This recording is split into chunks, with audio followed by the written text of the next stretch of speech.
जुन्नरमध्ये टाटा मॅजिकचा भीषण अपघात, चालकाचा जागीच मृत्यू, 5 गंभीर. पिंपळगाव कडवा कॅनल जवळ टाटा मॅजिक वाहनाचा भीषण अपघात झाला. या दुर्घटनेत वाहन चालक अमित आदम शहा वर्ष 30 राहणार मालगाव यांचा जागीच मृत्यू झाला. वाहनातील 5 प्रवासी गंभीर जखमी झाले असून 3 जण सुखरूप असल्याची प्राथमिक माहिती मिळाली. अपघाताची माहिती मिळताच परिसरातील नागरिकांनी घटनास्थळी धाव घेतली. जखमींना वाहनातून बाहेर काढून तातडीने उपचारासाठी जवळच्या रुग्णालयात दाखल करण्यात आले. दरम्यान याच ठिकाणी आज सकाळी दुचाकी स्वारांचाही अपघात झाला असून ते गंभीर जखमी झाले आहेत. त्यांनाही रुग्णालयात दाखल करण्यात आले आहे. एकाच ठिकाणी वारंवार अपघात होत असल्याने या मार्गाच्या सुरक्षिततेचा प्रश्न पुन्हा एकदा ऐरणीवर आला. स्थानिकांच्या म्हणण्यानुसार गेल्या 3 दिवसात याच मार्गावर तब्बल 9 अपघात झाले आहेत. स्पीड ब्रेकर, रिफ्लेक्टर व दिशादर्शक फलकांच्या अभावामुळे रात्री पहाटे वाहन चालकांना रस्त्याचा अंदाज येत नसल्याचे नागरिकांनी स्पष्ट केले. प्रशासनाच्या दुर्लक्षामुळे अपघात वाढत असल्याचे आरोप करत भविष्यात मोठ्या दुर्घटना घडण्यासाठी तातडीने सुरक्षा उपाययोजना करण्यात याव्यात अशी मागणी नागरिकांनी केली आहे. टाइम्स ऑफ महाराष्ट्रासाठी सिन्नर तालुका प्रतिनिधी नवनाथ आवाडे यांचा रिपोर्ट. इथं आता हा जो रस्ता आहे हा एकदम मृत्यूचा सापळा तयार झालेला आहे. इथं वारंवार प्रशासनाला सांगू नये पण हे पुण्यावाले इकडं इंदोरवाले येणारे जाणारे लोकांना टर्न कळत नाही. हा पाट हा तोंग आहे एकदम कॉन्ट्रॅक्टरांनी एसडीजीवाल्यांनी चुकीच्या पद्धतीने बांधला.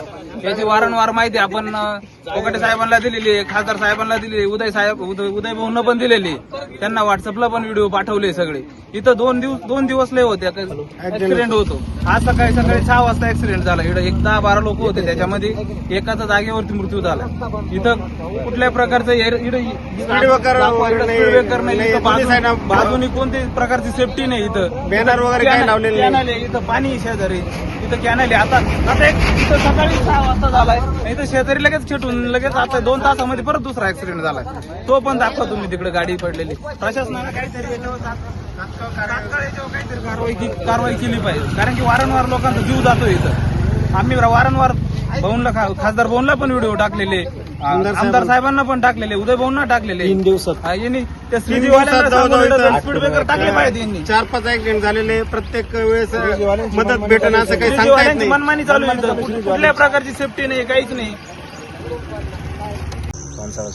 पानसाळ्या सोमताना हवे इथे आहे ना वारंवार ऍक्सिडेंट होते. इकडे रात्री पहाटे 5 वाजता एक बाहेर ऍक्सिडेंट झालाय.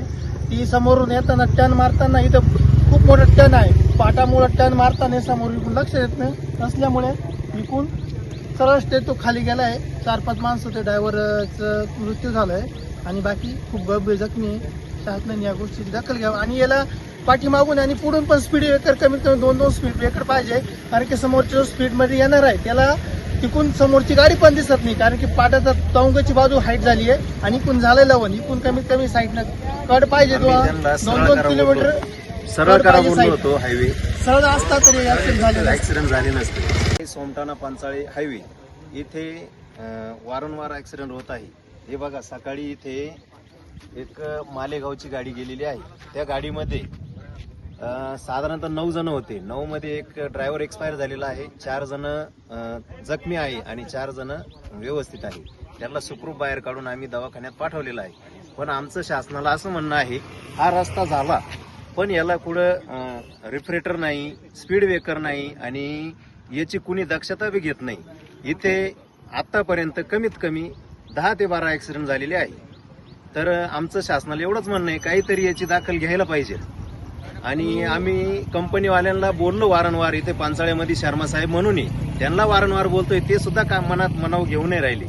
तर जर असं चाललं तर काही याचं हे नाही ना.